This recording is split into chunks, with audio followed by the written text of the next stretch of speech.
We back. It's the Fight Pit. You know how we do it. Every single week, we are bringing you that good Fight Pit content. We have our resident champion. I'm sorry to break it to everybody like this, but he's been Fight Pit this whole time. We infiltrated Karate Combat. We got a champion in the building. We have our most prevalent guest thus far. This is his third time joining us on the Fight Pit. The Karate Combat middleweight champion of the world, reigning, defending. It is Turbo Ross Levine. Welcome back. How you doing today, brother? I'm good, man. It's been a long day. We're getting close to fight day. We're 3 weeks out from today. So today was actually my last real hard strength and conditioning session. So lasted out this morning, worked with some clients, had a private lesson, just made a reel that I'm getting ready to post. So yeah, man, it's been a busy day. Hey, you look good, man. It's not wearing on you at all. That's for sure. How has since the last time we talked to you, how's everything been going? How's the family? How's life outside of competition? How's all that been? It's been good, man. I'm very, very blessed. My family and I were all healthy. I believe since the last time. Actually, did I have my puppy when we spoke before my family? Yes, I believe she was brand new. So yeah, she's 10 months old now. She's finally sleeping. Yeah, she's 10 months already. So she's she's getting up there, but she's super cool. So the puppy's great. The cats are getting along as best as they can, and my life is good. That's great to hear, man. I'm happy to hear that. As always, thank you so much for joining us. It's always a pleasure to have you. You are, you're one of the boys, and every time we get to talk to you, it's an honor for us. I'm just gonna kick it off with, get the obvious stuff out of the way. You are defending the middleweight Karate Combat Championship coming up on what? No, we ain't defending. We ain't defending shit. We're going to win another world title. Oh, there you go. I say that's on all my pods. People are always like, "Oh, are you defending your title?" No, we don't defend anything. We attack. So I'm attacking. I'm winning. We always say a three-time. You're gonna be the 3-time world champion. Yeah, I'm gonna have 3 world titles. So that's my attitude, man. When you're, defense implies you're going backwards or protecting. It's I'm going for the kill all the time. That's just my style, my fight, my mentality. We're gonna be N3. I like it. So correction, he will be attacking and conquering another middleweight Karate Combat Championship on May 30th at Karate Combat 46 in Austin, Texas. Obviously you have ties to the Texas area. How's it going to feel to be? Have you ever competed in Austin, Texas before? Oh yeah, I used to compete in Austin quite a bit. I have a great history in Austin. When I was, competing sport karate, there was a big event down there called the Lone Star Open. But even before that, I was traveling down there and teaching seminars. So I've been all over Texas. But Austin's a great city. I mean, I probably haven't been in Austin in 8 years. But man, a lot of good times down there, a lot of wins down there, in the same area. So I'm pumped, man. It's going to be a really nice time. And then, we're going to spend some time in Austin afterwards. And, my wife's never been down there. So some of my friends are sticking around. It'll be a good night. Beautiful. And I'm sure they love you just as much. That's Cowboys area, Cowboys Nation. You know how it goes. It is. Every time I mention the Cowboys, Rob's going to give me the stink eye. I can feel it. I don't even think the Cowboys are the best team in Texas anymore, right? Not right now. Certainly not. True. That's true. Not on paper, at least. It's tough to admit, but we got to be real. Yeah. But hey, here's the only place to go from the bottom is up, right? I guess. Yeah, we're not quite at the bottom yet. We could go a little further down. Who knows? I don't know what the heck they're going to do, but I can't. We could have a whole podcast talking what the Cowboys should be doing, but I'm not that guy. So they're going to be, we were talking about it before you joined us. We're going to be getting you in on a house call football episode at some point. Oh, yes. Oh, that'd be fun. We'll have plenty of time to to sulk. That's my wheelhouse. Be the punching bag. I'm unforgiving on there, man. You guys got to do a house call fantasy football league. We did. Joe beat me in the championship because Jalen Hurts decided to give me 1 point. Yeah, Jalen will do that. That's why you don't draft Eagles. Don't draft Eagles. I swear to God, if I draft Dak Prescott and he screws me over, I'm coming after you. I'm not saying you should do that either. I'm just saying. Oh, beautiful. So the opponent coming up, we got Adrian Hadrabia. Yep. He's 1-0. Had a good, solid, unanimous decision against Palatnikov. What are your impressions of Hadrabia? I know in the last episode we talked about him being the possible next opponent. That was someone that was already on your radar. What's your impressions of him? 1-0 coming in. How do you feel about him as a competitor? And what are you looking forward to in this title bout?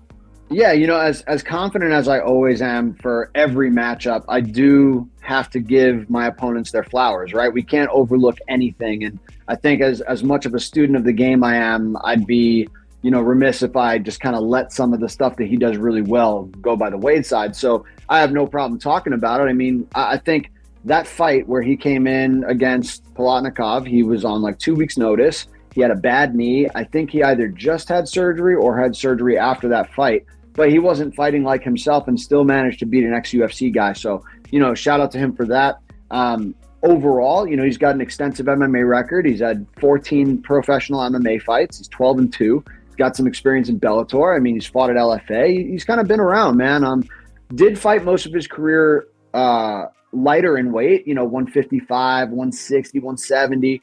So 185 is heavy for him, but I know he had trouble making 165 in Vegas. He was supposed to fight on the same card that I fought Sam, and that fight ended up getting pulled because he had trouble making weight. So I would imagine with that information, because that wasn't a short notice fight, that he's built his body up to 185. So I'm expecting a healthy, strong Adrian. He's had at least 8 weeks, I believe 9 weeks when I got confirmation. So I know he's going to have a full training camp. I expect him to be big and strong. A little more durable, and then he's got good footwork. He's a good counter fighter. He has that karate blitz style, and he's scrappy. Always dangerous too. Yeah, and always preparing for the best one. We'll take it. We'll go counterclockwise. Rob, hit him.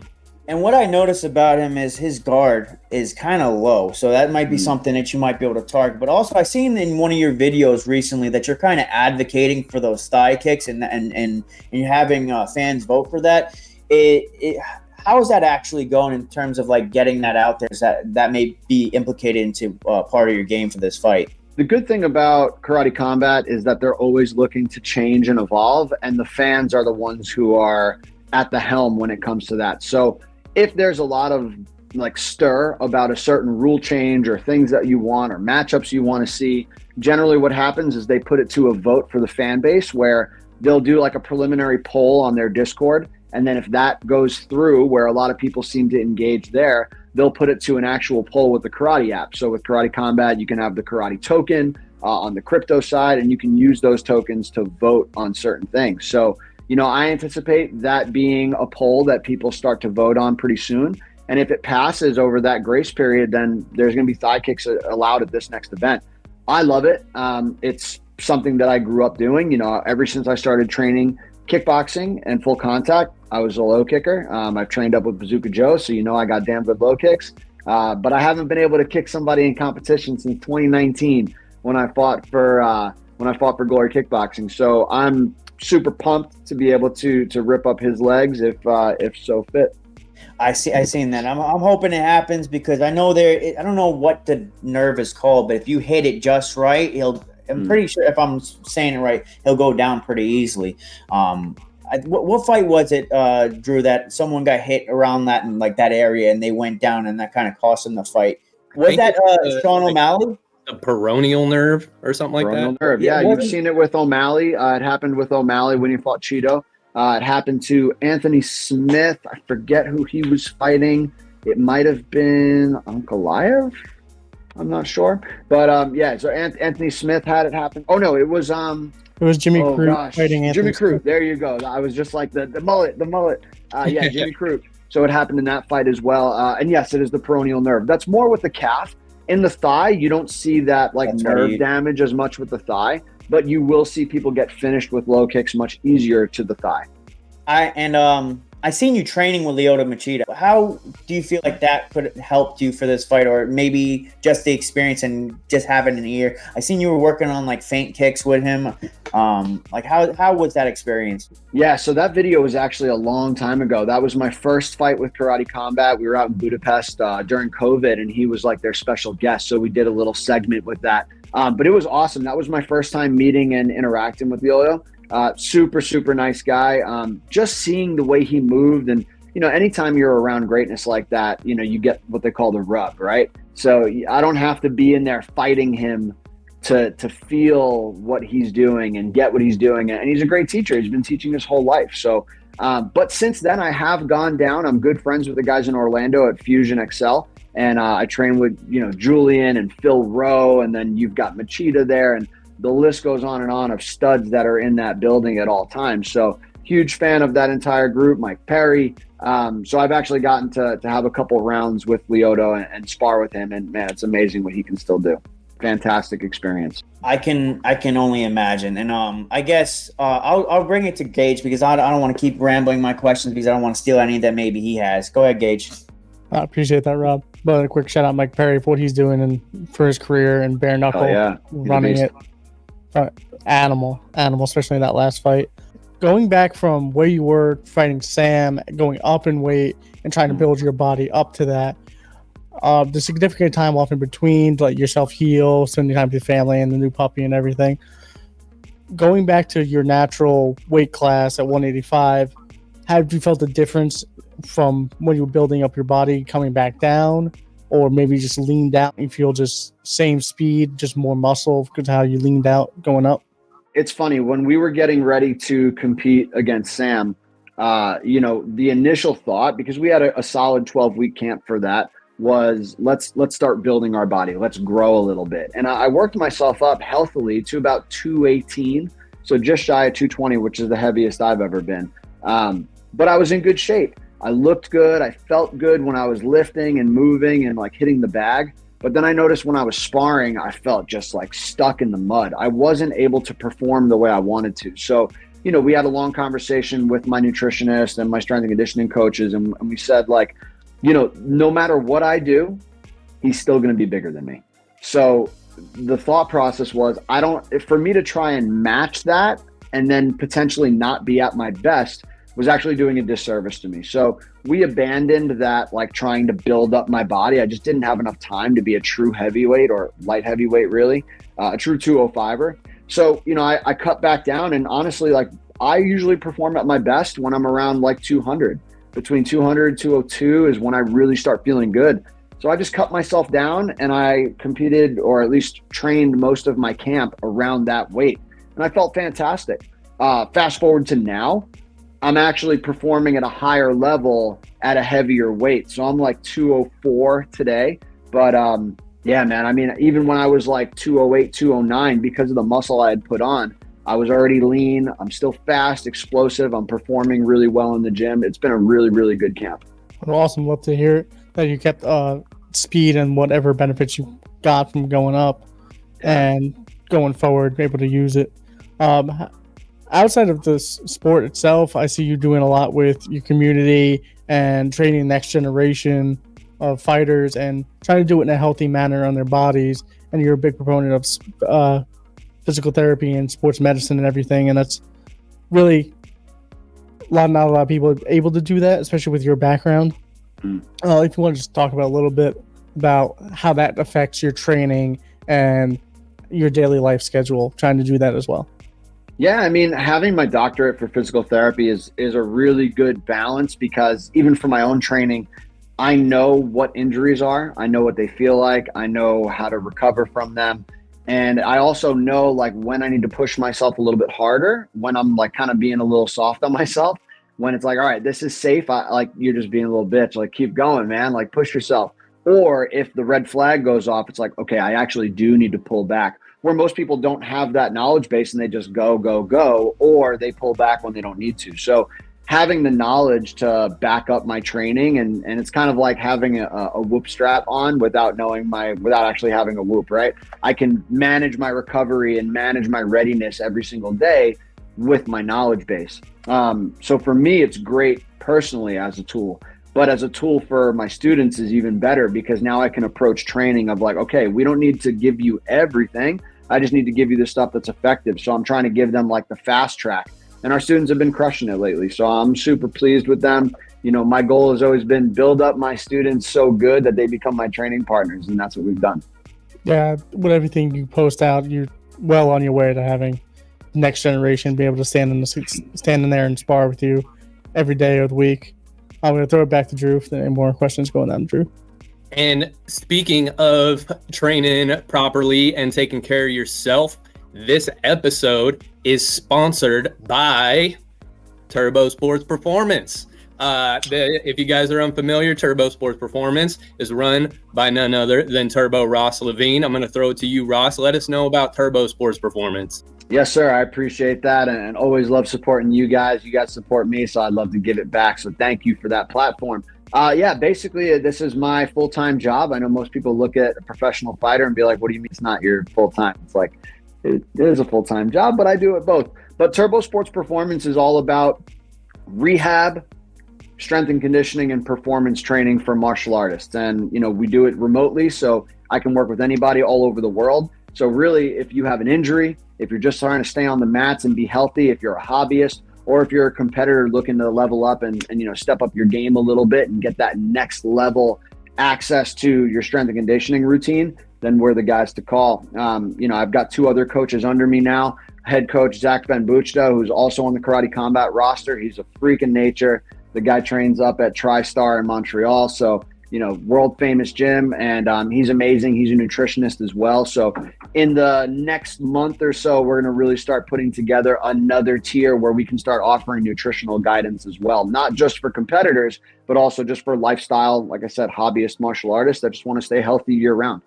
That's fantastic. And everybody could use a little bit more help, especially, if you're working from home, if you have a very demanding job, if you don't have a whole lot of time, having an online trainer such as yourself, having some guidance, having a coach, having somebody with the knowledge that you do can work wonders.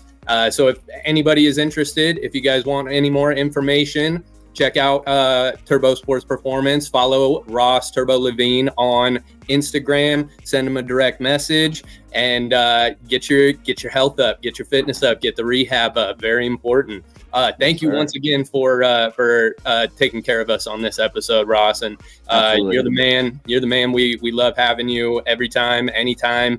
And it's always a pleasure to just be able to see you and see you doing well, seeing you happy, seeing you smiling, seeing everything going good. I know that, the last one out didn't quite go the way that we planned, but you're a true martial artist, a true purist, and a fantastic representative of karate combat, of just martial arts in general. And it's an honor to always, be able to sit and shoot the shit with you. The one thing I wanted to mention too, speaking of karate combat and Machida, there's been a lot of, big names flying around with karate combat. A lot of the old, UFC vets, a lot of names like Joe Schilling, Raymond Daniels, guys coming from Glory. A lot of big names flying around. I saw one thing on I think it was the Jackson podcast. Rockhold was talking about a tournament coming up with guys. I'm not sure if that's, legit or not, or just something he was tossing around, but names, we got Rockhold, we got names like Machida, we got Bisping flying around.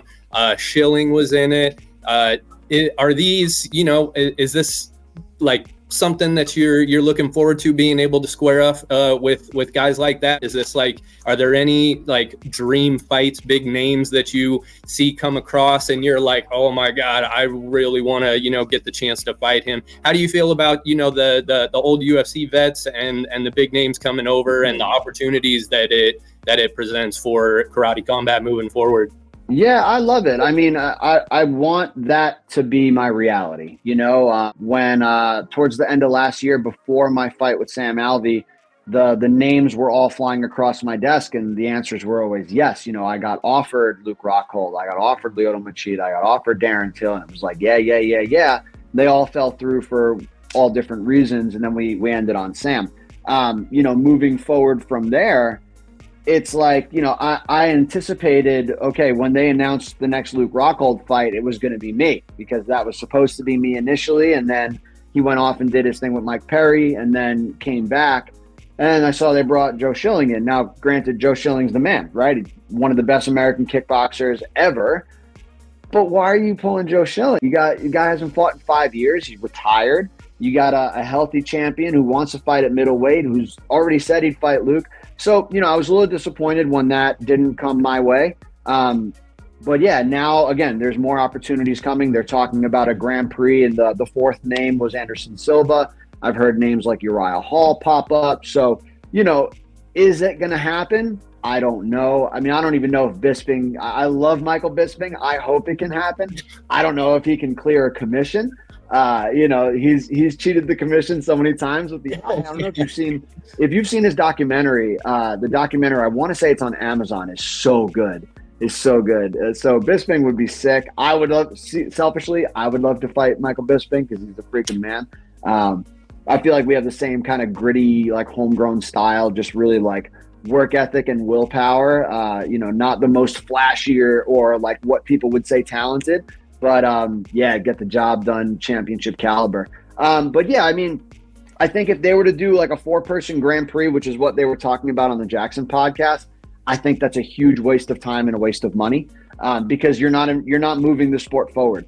You're going to have one night where these 4 guys collect a massive paycheck, and it doesn't move the needle for karate combat. Now, if you put an 8-man tournament together and you do it kind of like the old Bellator Grand Prix style, where it doesn't have to be on one night, but now you have 4 ex-UFC guys, ex-UFC champions, and then you get 4 karate combat rostered fighters. You throw me in the mix with my title, and now you work that way down. So now if you have one of those guys win, well, damn, those guys are validated because now they've won the karate combat title, and we move everything forward. If one of us wins, well, that only creates more legitimacy for karate combat to be like, we just have somebody who went through a tournament that had 4 UFC legends on that event, on these set of events. Now that makes a huge difference. So, I think it's a really good opportunity to move the needle, but to just do it with those 4 themselves, I personally don't think makes sense. But again, selfishly, that's also me just wanting to be involved. So, they're going to do what they're going to do. And it's all speculation. In the meantime, KC46 has to happen first. And if I don't do my job and knock this dude out, I could care less about all that stuff. Facts, brother. Facts. That's, it's extremely, profitable in certain areas. It's the exposure, the fan base, all those things, like you said, those can be great things if they do it right. And here's fingers crossed, here's hoping that they do it right, and here's hoping that whatever happens, Ross Levine is in the mix, because that's all I'm looking for, honestly. Appreciate that. Rob, I'm gonna throw it back to you. What do you got for Ross? So obviously Sam Alvey and fighting him, heavier weight. Now you're going to be fighting at a lesser weight, obviously. What have you taken from that fight that maybe you might instill into this fight? Like what lessons you may have learned, and maybe how you handle fights going forward? Because you a lot more happier demeanor. You were just really all business last time we had you on here, which is fine. But like seeing a smiling man before a fight, that's more dangerous. I'm just going to say. Well, you also caught me right after my espresso. So, but I mean, listen, I'm just as focused as ever. I think I'm just excited, man. I'm really excited to get back in there. I really don't feel like there's a lot of pressure on me. I mean, there's pressure in every fight. So it is what it is. That's not something that's ever really affected me. But I'm really excited in kind of a sadistic way to go back through that suffering. Like the fight camp that I had with Sam was challenging in its own right. But I didn't have to cut weight. I didn't have to suck my body down. I didn't have to do all those things that in my mind symbolize and signify that I'm doing something dangerous, that I'm kind of prepared. And that's not to say I wasn't dangerous and prepared for that night. If anything, I was more prepared than ever because I was super healthy.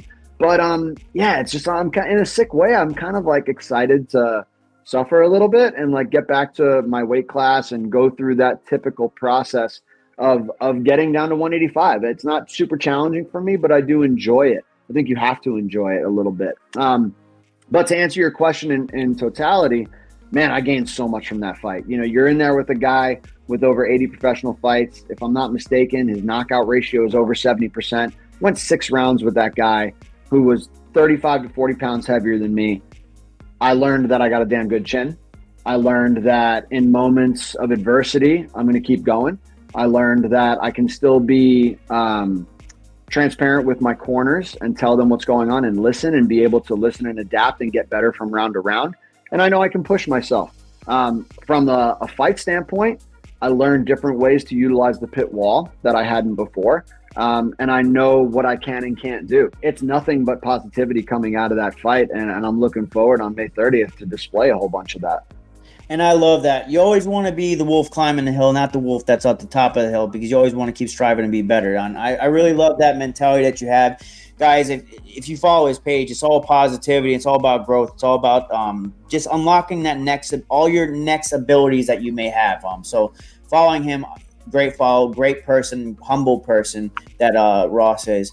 But Gage, you got anything else, brother? Just after you make your cut and everything, do you usually hydrate back up to your usual standing weight of like a little over 2? No, I won't rehydrate that much. I've done a bunch. I mean, when I fought in Glory, I used to fight at welterweight. So I was cutting to like 169 and then I would rehydrate to like 187, it was just too much. I didn't even feel good. But again, that was still earlier in my career. I didn't really know my body. For me, it's really just about feel. I don't try to hit a certain number, but I've done it so many times that I know that like between 93 and 95, like under 10 pounds rehydration is like the sweet spot for me. Usually that like 7 to 8 range of rehydration is money, where I still feel super strong, snappy, but I'm fast as hell. So, that's kind of what I aim for. But again, I have more muscle on me now, so that number may change. I'm not going to get a touch to that. I know what performance feels like. I know how I'm supposed to feel to create a good performance is what I'm trying to say. So, we just go based on feel. I listen to my nutritionist and we do our damn thing. Yeah, of course. That's all I got. Anyone else? Anything? And it's crazy because we talked with Stitch about some of the things about rehydration and like how fighters have grown through the years with this whole thing. And it's just crazy how like you can now find the sweet spot and where the medicines and the technology is at right now.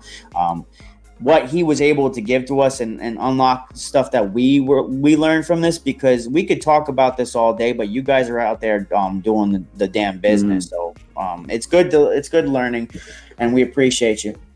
Yeah, I mean, there's so much science behind it now too. Like you look at the UFC PI, and they're taking all these athletes, even when they first come into the UFC, and they're running a battery of tests on these guys and girls and figuring out, okay, what's the best weight class for you? What's the weight you should be walking around at? How much weight should you cut and water? Like, what are you actually capable of that's healthy for you to be successful? And that's why the UFC is leading the charge of all these fight organizations, because they now have the means to not only gather the most talented fighters, but also produce and maintain the most powerful athletes and the healthiest athletes. So they're doing some awesome things, man. And I'm fortunate to have a lot of friends in the industry too, where, I catch some of that, on my end as well. Yeah, buddy, dude. And how you doing on time? Are you good? You got a couple more? I'm good, man. Go whenever. My day is done. I'm ending my day with you guys, so I'm here. I'm here, man. The puppy's chilling. Heartstrings. Puppy's chilling. So we're good. My wife is good. We're just chilling, man. So I got you. Hell yeah. Karate Combat has over the last few months or so especially has been expanding its portfolio with the different martial arts, having the style showdown that went on with karate and Muay Thai. You've got BJJ guys going out too. Is that something that interests you? Maybe not immediately, because you got a full plate as it stands right now, but how do you feel about the style showdown? Is that something that, would you like to go up against a Muay Thai guy at some point? Is it something, behind the scenes? How is everything going now that they've implemented, BJJ? Do you feel like that's something that's ultimately benefiting? Is it, kind of watering it down? How do you feel about the expansion with the different disciplines? Yeah, they got a lot of heat for starting the Pit Submission Series on the Karate Combat cards, because you're like, what does this have to do with anything? I actually think it's genius. I really like the Pit Submission Series. I don't grapple much right now. It's something that I have intention of doing. Like, one of my life goals is to get a black belt in Brazilian Jiu-Jitsu. So that's going to be my post-fight career. That'll be my golf, right? Brazilian Jiu-Jitsu would be my golf. I'll probably end up, I say I'm not going to want to compete, but I'll probably end up competing. It's just the way I am. But it's something that you can do until you're much older, and it doesn't kill your body in the same way that the impact of kickboxing does. But I really like it. I've watched competitive jiu-jitsu. I understand it. And the format in the pit is just so cool. You can't stall and run away. I mean, you could stall for sure, but you can't utilize the cage. There's no cage, so it doesn't help you getting up. And there's a surface where now if your back is against that pit wall, you're at a disadvantage. We saw that with Craig Jones' freaking flying triangle against the pit wall. Like, that stuff is crazy. It just unlocks this whole new category of, variety for attacks, defense, like takedowns, all that stuff. So it's really, really cool. As far as the style versus style, I think they're just trying to do some different things to get some attention, and it worked. They made some great matchups. I mean, the Bruno Souza fight was great. The Raymond Daniels fight was super close. Eddie Farrell's an OG. So, I mean, I think it was cool. Yeah, I mean, I'm always down if the money is right and the opportunity is right. And, I've always said I just want to challenge myself against some of the best in the world. So if those opportunities present themselves, hell yeah, man, I'm always down for a good fight. That's awesome. That's awesome. And speaking of money too, Karate Combat has been officially part of the Saudi Arabia boom going on in combat sports. Crazy. What's your thoughts on what they got going over there? The UFC events now did a deal with it's like Riyadh, I think is how you say it or so. Did a deal with them. Karate Combat's been there. Boxing events, big boxing events. What are your thoughts on how things are going over there? I'm not sure. Have you ever fought in Saudi Arabia? Not in Saudi Arabia, and Karate Combat hasn't been to Saudi yet. They just did a show in Dubai, so UAE. A little different, but that's right. I mean, same, right? Like, the Middle East is really blowing up as like a new fight capital. Between Riyadh, you're right, has been monstrous. I mean, the Saudi government is unbelievable when it comes to their passion for fight sports. It's really, really cool. You're seeing them throwing a lot of money at these fighters. It's life-changing stuff, man. So, I mean, who wouldn't be happy about that? The fact that Karate Combat's getting involved in the Middle East when it comes to the UAE, I mean, they're doing a show. They just did a show in Dubai, and then I believe later in the year they're going back, but to Abu Dhabi. So I fought in Dubai before. I had a great time there. My second pro fight was out in Dubai, and it was fantastic. So, it's something that I'd love to go back. But yeah, it's like, it's all about opportunity, and KC is trying to grow their, like you said, their portfolio, and they're branching out in different areas all around the world. I know they have a deal with China. They're going to do some shows in China this year, supposedly. So a lot of big things. There's ideas about Brazil, Caymans. Like, there's a lot of cool stuff on the horizon. So we'll see. And Mars, apparently, because that's where they said you guys are going. I gotta say, I love the background. That's so cool. If you go back, if like you really take the time and you go back to when they first started during COVID, and they started launching their digital backgrounds, from then it was so sick then. It is so dope now. Like, the show they just did in Dubai was insane. The digital background was nuts.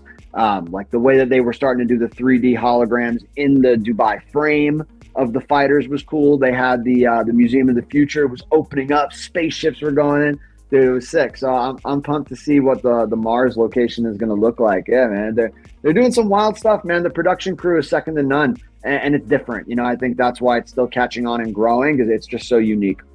I love it, man. I love it. Personally, as close as we can get to Mortal Kombat, I'm all for it. That's all I've ever wanted out of life. Real quick, just to kind of break things up, I'll swing it to the guys and get some final words too, but I just want to do some quick rapid fire either ors with you. No context. You just tell me which one it is. You can give an explanation if you like, but Ross Levine doesn't owe anybody an explanation for anything. Damn. Steak and potatoes for breakfast or bacon and eggs for dinner? Bacon and eggs for dinner. One punch knockout or head kick knockout? Head kick knockout all day. Cats or dogs? Fuck, man. I got both now. Cats. It's cats. Cats. If you I feel like once you're on both, but I feel like once you are a cat person, you're never not a cat person. Like cats are freaking awesome, man. They're so great. And if you're like, oh, cats suck, you never had a cool cat, man. I've always had cool cats, and it's a reflection of their owner. So if you got a shit cat, you're a shit owner. Facts. Mark it. Count it. Put it in the book. Basketball or football? Football. Rock music or rap music? The right kind of rap music. Yeah. My man. Arm day or leg day? Say that one more time. Arm day or leg day? Leg day. Yeah, beautiful. I don't know why I saw that one coming. I saw that one day coming. There's only one right answer for martial artists, man. There's only one. Right. Step Brothers or Talladega Nights? Talladega. Heath Ledger's Joker or Joaquin Phoenix Joker? Ooh, so different. So different. I just watched Joaquin's Joker not long ago again. It was so good. Better the second time. Yeah. I gotta go Heath Ledger, man. Rest in peace. Facts, man. Facts. Joaquin, I'm super excited for the so good though. Yeah, this one's gonna be cool. Fantastic job. It's two different Jokers. It's two different Jokers. And there's everything that happens surrounding it and just the whole trilogy altogether. It's so hard to beat Heath Ledger. Yeah. Michael Jordan or LeBron James? Jordan. Muscle cars or sports cars? Sports cars. Bruce Lee or Chuck Norris? Oh, Chuck Norris, man. Yeah. Dinner and a movie or Netflix and chill? Netflix and chill. Let me give you the ultimate. I'll give you the ultimate. So Netflix and chill, definitely. However, go to the movies, get movie theater popcorn, bring it home. And if you haven't done it, that's the move right there. Power move. Are you still watching? Are you still watching? Oh God. Last one. Summertime or wintertime? Summertime. Good.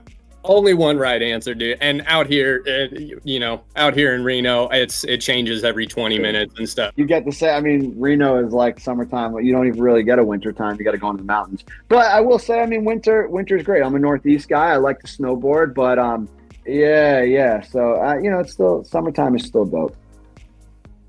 And as far as sporting events and everything like that too. We're all sports addicts in here and everything. Yeah.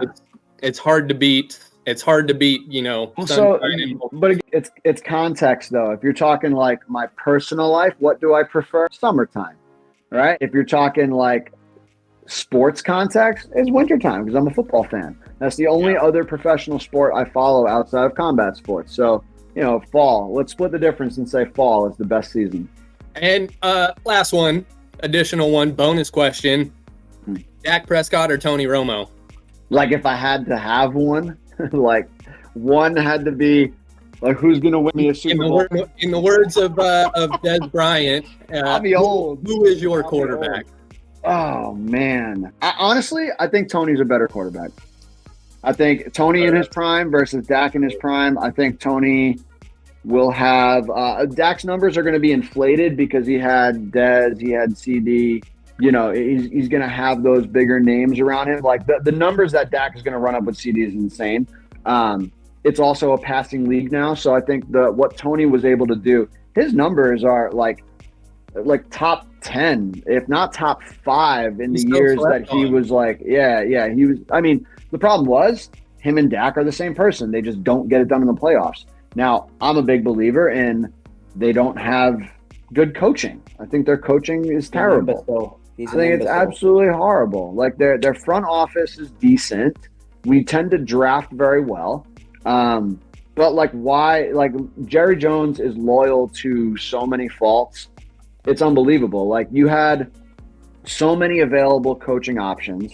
The only reason we go out and get destroyed by Green Bay like that is a lack of preparation. We went in there thinking we were going to go wax them, and we got waxed. It was terrible. That is a lack of preparation. It's not a lack of talent, right? We absolutely could have been in the NFC Championship game. So there's no reason for that. And then you go and you lose all of your star players with the exception of freaking Dak and CeeDee Lamb and Micah Parsons, but you keep your head coach. You should have let Mike McCarthy go and move on. Let's see freaking Belichick was available. Vrabel was available. Like, we had so many opportunities, and they just stick with Big Mike. And I don't know, man. It's not my favorite move, but what are you going to do? Loyalty it's a very important quality to have as a human being, as a football owner. Not So with that business. imbecile. No, not with that. Not you Mike gotta- Vrabel's out there. Bill Belichick's. I don't want. Nah, fuck that. You got to move on from Big. He's an imbecile. His clock management will just make a whole nother damn episode. Yeah, I wasn't happy, and you let everybody go. You make zero moves in free agency. You lead your fan base on. You know, when you say we're going all in, I'm looking at Derrick Henry like, hey, this is the piece. This is the piece we're missing, and they pass on Derrick Henry. They pass on everybody else. No Josh Jacobs. No Derrick Henry. No Aaron Jones. Like, what are you? And then we let Tony Pollard go. And you pick up Royce Freeman. At some point, At least they're talking about, and you pick up Zeke again. Like, I love Zeke, but Zeke is the man of the past. They are talking about Najee Harris, which I'm not against. I do like Najee's style. Yeah, I think he was shaky on the Steelers, but they had a terrible offensive line, you know. And Najee Harris was really coming on. You see that dude runs freaking hard. I just don't think, and they're also a pass-first offense. You know, now they're changing it up a little bit with Jaylen Warren, but even still, it was more reception-based. I do like Najee Harris. I think he's a durable, strong back that runs angry. I mean, he won angry runs how many times already? He's like the angry run scepter champion. So I love that style for Dallas. I hope that goes through because we can't just do it with Zeke and Royce Freeman. That ain't going to fly. At that point, you just put freaking Deuce Vaughn in there and let him be the next Darren Sproles. Again, just so many moves that never got done that just like, you don't tell your fan base we're going all in and then do what you did, which was nothing. Because now we're in the hole so much money. Jerry Jones, sign him. We got your next coach right here, folks. So that we hit the full spectrum. Who are you taking to win the NBA championship? You know, I'm really not a big NBA fan. I don't follow the NBA a ton. I will say just because I'm a New Yorker at heart and now a New Englander, as long as it's the Knicks or the Celtics, I'll be going, all right, but I'll have no idea. I know that new kid on the Knicks is like crazy good. Apparently he's doing stuff that no one thought he was going to be capable of doing, and Boston has such a powerhouse team this year. Did they win the most games in the regular season, right? Yep. Yeah, so they had the best record in the regular season. All my friends are like crazy diehard. It's the same thing for hockey with you right now with the Rangers and Bruins. Okay. New York, Boston, we're good. I got Celtics. That's all I needed. That's all I needed. Rob Gage, we got any final words for him? I do have two for Ross, UFC related. Cool. Since this is a super good topic, I bring it up to Drew at least like once a week when we talk about it. Who is your 145-pound GOAT in the UFC featherweight? The GOAT at featherweight. I mean, it's still Volk. Max has to go back and and do a little bit more work if he chooses, but it's still got to be Volk for now. Drew's a big Aldo supporter in the 45. Yeah, but I think if they would have met in their prime, I still think Volk wins. I think that skill set gave Aldo problems. I mean, you look at Petr Yan, and if Petr Yan could have done that to Aldo, so could have Volk. I think Volk is still the GOAT, and he was more. Maybe not. Maybe he was more active. Like, who has more title fights? I don't recall fights. I think Aldo, still has title defense record. I think he was at I think he still had 2 over. I think he was 9. If you count was it the Bellator stuff before he came to UFC or the one? Well, no. Let's talk just UFC because I know he's WEC champion too. Let's talk just UFC. I don't know who has more title fights, Volk or Aldo. And then also in the time frame, I think Volk was the most active 45 champion ever. So you got to put that into consideration as well. So I still say Volk. And tight race. question number 2 is John Jones the GOAT? From a fight standpoint, yes. Like skills, you take everything else around, you strip away personality, you strip away his history. We're talking Shirley in the octagon. Talking Shirley. Untouchable. It's far and beyond. I will say that I do want to see him fight Tom Aspinall. That's the only fight for him. There is, like, forget Stipe. It's not worth his time. The way he fight Tom or Alex Pereira. I don't even want to see him fight Pereira, because that's he dominates Pereira. He dominates Pereira. Just his size and his wrestling. Of course, Pereira has that knockout power, but John Jones really took several years and built his body up. And you think about, like, I was explaining this. I had this conversation with my wife as well, and she's like, "Oh, I want to see Pereira go knock out Jones." I'm like, "Okay, but you look at Cyril Gane, who's a massive heavyweight, who has super high level skills and moves really well, and look what John did to him. Like, immediately got his timing, boom, takedown, beat him up. That was that.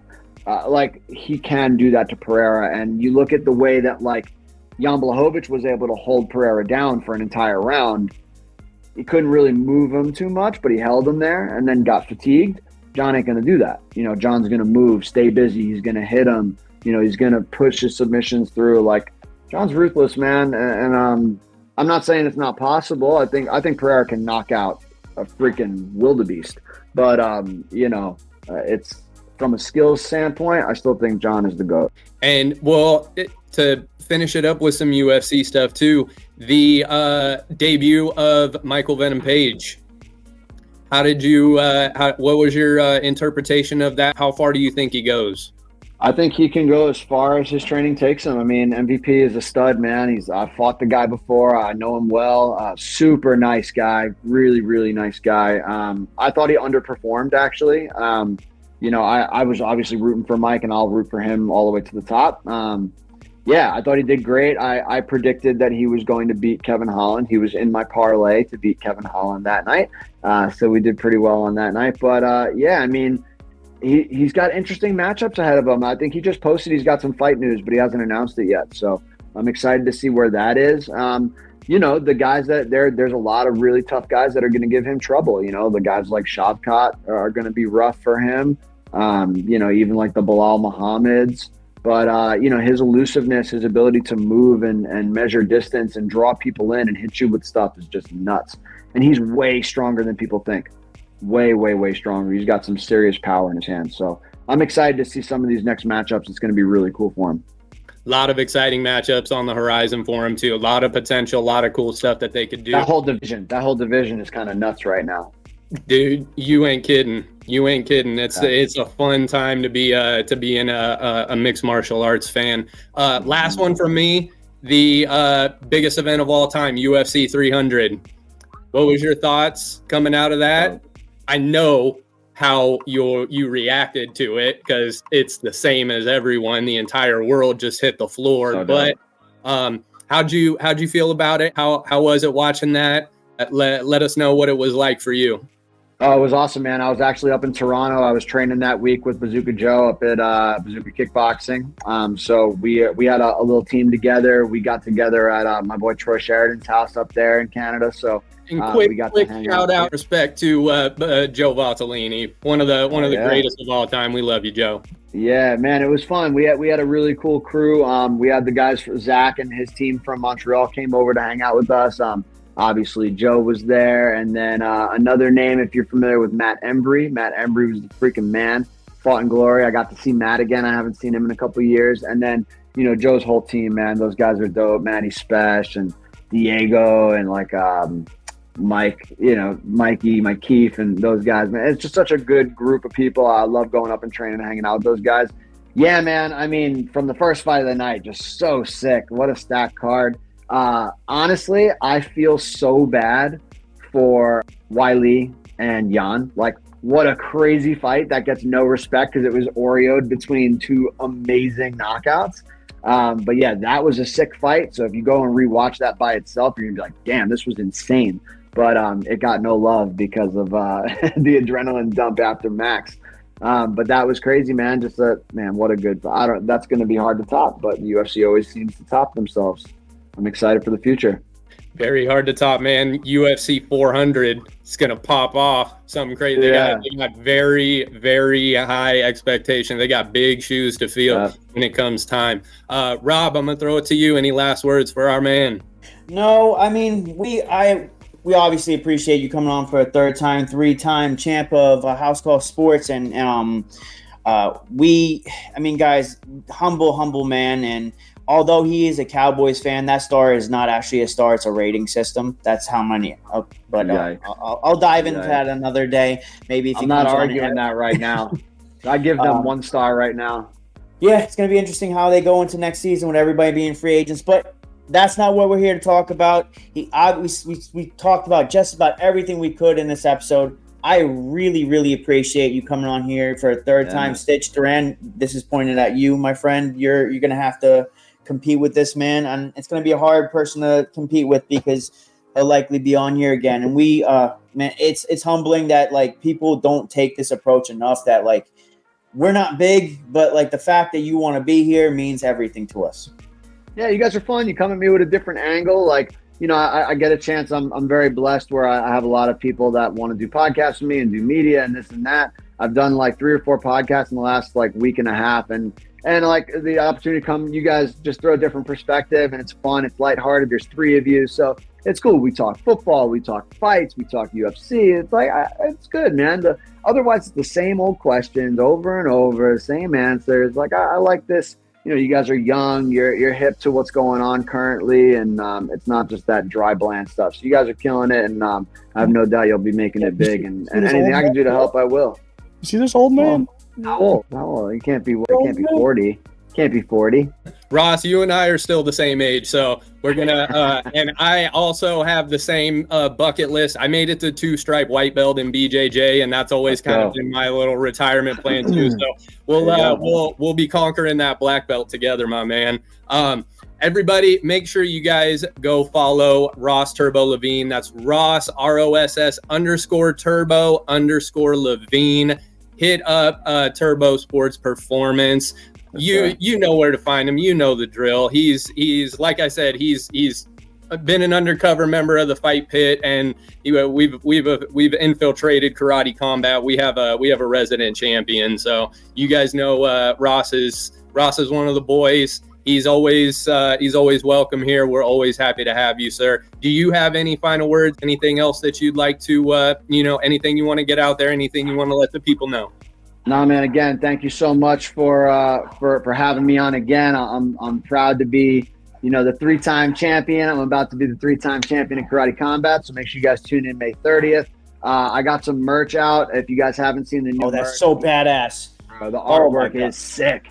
The artwork is sick. So go to the link in my my Instagram bio. You can grab some merch. They're not expensive at all. So definitely grab some of that and support your boy. But otherwise, we'll be talking once I go win that 3rd world title, my friends. And still the champ. Yeah, buddy. After you heal and everything, we'll have you come back post. Let's do it. Talk that shit. Yes, and sir. we will. Yes, sir. We'll throw any links, socials, all that stuff. We'll have it in the description too. So anything else that we can do for you, we're always here for you. We appreciate you. Anything that we can ever do to help you, you've helped us. We're here for you, my man. It's all love. We appreciate you. That has been Ross Turbo Levine, ladies and gentlemen. Thank you for joining us once again in the Fight Pit. Once again, May 30th, Karate Combat 46. Oh my gosh. You guys make sure to tune in. If we can do this again soon. Absolutely. Hoping to have you back as many times as possible, my man. I wish you all the best. We will be tuned in. As always, we'll be rooting for you. You always got the Fight Pit in your corner, my friend. Thank you so much. Have a great one, you guys. Thank you. Thank you, Russ. That's it, folks. Subscribe to the Fight Pit, official Fight Pit, House Call Sports. That's a wrap. Peace.